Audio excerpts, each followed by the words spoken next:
Sərhəd. Bugünkü mövzumuz sərhəddir. Sərhəd Koçaryana nəhlət.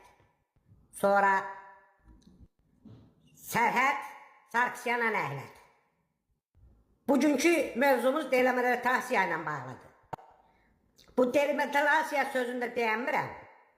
Sus, mənim fikrimcə, əgər bu sərhəd söhbətində kişiliyə qalsa, Azərbaycan sərhədinin bir ucu gedir çıxır Qaradənizə, bir ucu da gedir çıxır, deməli bu deyəməyəcəm oranı. Deyəndə başım ağrır. Kətər, yenə haqq damarım tutub, sayaqlayıram, tarixi ayaqlayıram. Atalar misalında deyir ki,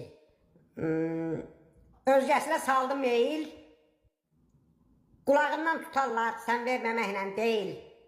Göre, Macron demiştir ki, dalınızda durmuşam. Müharibədə elə ilk Macron duran yeri elə bir ki, dağıttılar.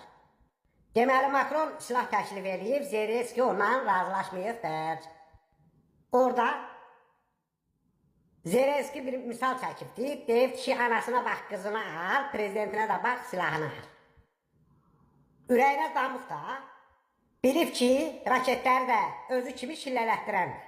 Mən Macronu yaxşı tanıyıram, onu məndən yaxşı tanıyan olmaz. Həsən o. İndi düz deyə biz indi Macrona can deyirik, can eşidirik. O mənlə, mən onunla, o bizlə, biz onunla. Zamanı dəyişibdir. Macron deyən deyil. Bir atalar misalında da deyir ki, sana güvəndiyim tanklar, səni də puan vurarmış. Bu nədir?